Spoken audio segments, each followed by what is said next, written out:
Rumah bekas pembantaian. Cerita ini aku alami saat menjadi ketua angkatan di Jurasaku. Kami saat itu sedang membuat acara malam keakraban. Kami menginap bareng di sebuah rumah yang kami sewa. Tadinya hampir saja aku tidak bisa berangkat. Hujan turun dengan deras, sementara malam sudah tiba. Aku melirik jam tanganku. Pukul 7 malam, keluhku. Aku melirik Oji, si pemilik kamar kos yang aku pakai untuk berteduh. Dia pun tampak gelisah karena tidak juga bisa pergi ke tempat acara. Bagaimanapun kami harus berangkat ke sana. Apalagi aku adalah ketua angkatan. Apa jadinya kalau ketua angkatan tidak hadir di acara yang sengaja dibuat untuk kami, para panitia senior jurusan? Akhirnya dengan nekat kami menembus hujan dengan menggunakan motor. Bertiga, aku, Oji, dan Iman. Perlindungan kami hanya jaket tebal saja. Lagi pula, jika kecepatannya cukup tinggi, kami akan sampai ke lokasi dalam 10 menit saja. Perjalanan menuju rumah tepat acara malam keakraban ternyata cukup mencekram. Kami melewati jalan kecil yang sebelah kiri kanannya adalah pohon jambu. Jujur, aku merasa sedikit takut. Aku ingin cepat sampai di lokasi, kelahku dalam hati. Dan untunglah tak lama kami menemukan rumah-rumah kembali. Berarti tempat tujuan kami tidak jauh lagi. Benar saja, akhirnya di sebelah kiri kami menemukan rumah dengan banyak motor terparkir. Untuk menegaskan, di depannya berkibar bendera Jurasaku. Dengan lega, aku memarkir motor dan masuk ke dalam. Kedua temanku masuk terlebih dahulu. Tubuhku basah kuyup. Aku mencoba membuka sepatu agar tidak membuat becek bagian dalam rumah. Saat sedang sibuk membuka sepatu, dua adik kelas keluar rumah dengan wajah kusut. Sumpah, kerasa banget, Mi. Kepala aku langsung panas, ujar salah satu dari mereka. Penasaran, aku langsung bertanya, ada apa sih? Tapi mereka memandangku dengan wajah kebingungan dan hanya melengkapkan kepala. Aku akhirnya hanya mengangkat bahu dan masuk ke dalam rumah. Saat masuk rumah, itulah aku mulai mengerti apa yang dua adik kelasku keluhkan. Rumah itu terasa pengap, sesak, tapi sesaknya tidak biasa. Bukan seperti karena udara tipis. Aku merasakan juga sedih dan sakit hanya karena tampak tidak ada alasan jelas. Aku tidak terlalu memikirkannya. Saat masuk, aku melihat dua pintu setelah ruang tamu. Satu pintu tertutup saat pintu terbuka. Dari pintu tertutup itu aku mendengar suara tawa Faisal, teman sekelasku. Suara tawanya memang khas.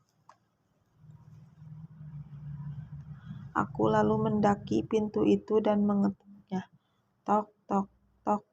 Dari dalam terdengar jawaban siapa, masuk akal. Aku lalu membuka pintu dan ruangan itu kosong. Di dalamnya tidak ada siapapun padahal. Padahal tadi jelas sekali ada suara orang menjawab. Perasaanku sangat tidak enak. Akhirnya aku meninggalkan ruangan itu. Aku akhirnya berjalan ke ruang tengah melewati pintu yang terbuka. Ternyata di dalamnya sudah banyak anak jurusanku yang hadir.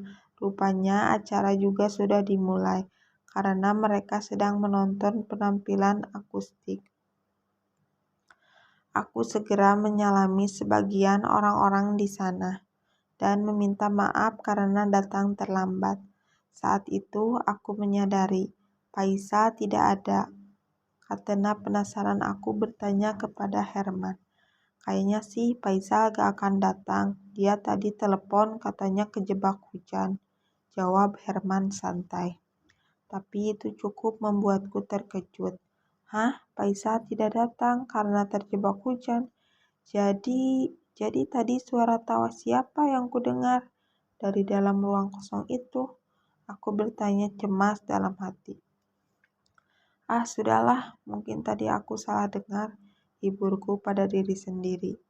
Tak lama tubuhku mulai menggigil, ini karena bajuku masih basah dan aku ingin sekali buang air kecil. Aku memandang berkeliling dan mencari kamar mandi. Oh, ternyata kamar mandi itu ada di ruang sebelah. Akhirnya aku berjalan ke kamar sebelah dan masuk ke kamar mandi yang ada di dalamnya. Kamar mandi itu tampak normal. Ukurannya tidak terlalu lebar tapi panjang. Di dalamnya ada bathtub, kloset, dan shower. Air tampak mengalir dan shower memenuhi bathtub. Selain itu, tidak ada apa-apa lagi di sana, tapi aku merasakan sesuatu. Bulu kuduku merinding. Aku memutuskan untuk keluar dari kamar mandi itu. Saat membaikkan badan, ekor mataku melihat sesuatu berbaring di dalam bathtub. Itu tampak seperti sosok makhluk yang terbalut kain putih lusuh. Aku memberanikan diri untuk melihat ke arah bathtub. Ternyata tidak ada apa-apa. Perasaanku lega sekali. Namun ini tidak mengurungkan niatku untuk buru-buru keluar dari kamar mandi dan kembali ke ruang tengah. Beberapa jam kemudian acara selesai dan aku sempat lupa dengan kejadian di kamar mandi tadi. Anak-anak jurusanku sibuk dengan kegiatan masing-masing. Aku sendiri lebih memilih mencari udara segar dan berjalan perlahan menuju kolam. Dari jauh, aku dapat melihat sebatang pohon yang ada di pinggir kolam tersebut. Entah kenapa, seperti ada yang menarik rasa ingin tahuku. Pandanganku pun terus mengarah ke pohon itu. Astaga, badanku mendadak kaku. Aku melihat sosok putih. Badanku mulai bergetar. Tiba-tiba aku mengingat sosok yang ada di kamar mandi tadi. Makhluk diam di bawah pohon itu. Pocong.